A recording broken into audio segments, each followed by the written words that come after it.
आखिर WWE Roman को लेकर इतनी बड़ी गलतियां क्यों कर रही है?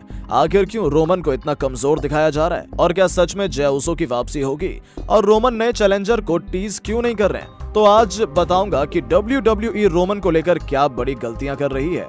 तो गाइस, आज पॉल हेमन ने बैक स्टेज ऐलान किया कि अगले स्मैकडाउन में जय उसो आने वाले हैं, तो हमें नया ड्रामा देखने को मिलने वाला है। लेकिन सबसे बड़ी गलतियों की बात करूं तो आपने देखा है कि रोमन रेंस पिछले काफी समय से पार्ट टाइम शेड्यूल पर काम कर रहे हैं, इसलिए उन्हें कभी कभी टीवी पर अपीयरेंस देते हुए देखा जाता है। और पिछले काफी समय से अफवाहें सामने आ रही थी कि ट्राइबल चीफ ब्रेक पर जा सकते हैं, और अब ऐसा लग रहा है जैसे उन्हें सच में ब्रेक पर भेज दिया गया है। और आपने देखा होगा कि WWE ब्रेक पर जाने वाले रेसलर को किसी राइट ऑफ मोमेंट का हिस्सा बनाती है, जिससे लोगों को ऐसा लगे कि उन्हें वाकई में ब्रेक की जरूरत थी। वो आखिरी बार समरस्लैम 2023 से अगले स्मैकडाउन में नजर आए, लेकिन अब उनके अगले अपीयरेंस के बारे में किसी को कोई जानकारी नहीं है।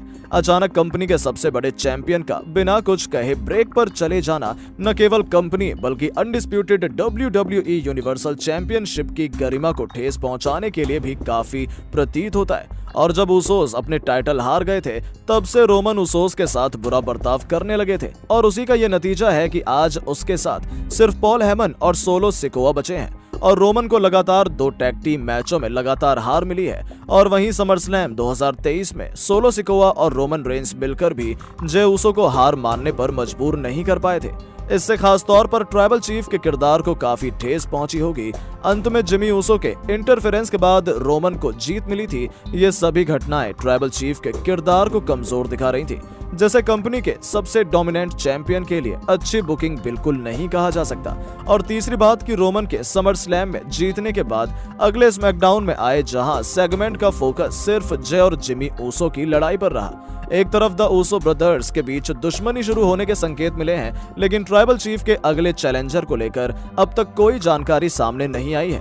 आपको याद दिला दूं कि रेसलमेनिया 39 के करीब 4 महीनों बाद समर स्लैम में रोमन ने अपने टाइटल को डिफेंड करने के लिए रिंग में कदम रखा था। और जब उनके नए चैलेंजर की कोई जानकारी न होने के कारण कोई नहीं जानता कि फैंस को रोमन के अगले चैंपियनशिप डिफेंस के लिए कितना लंबा इंतजार करना पड़ेगा।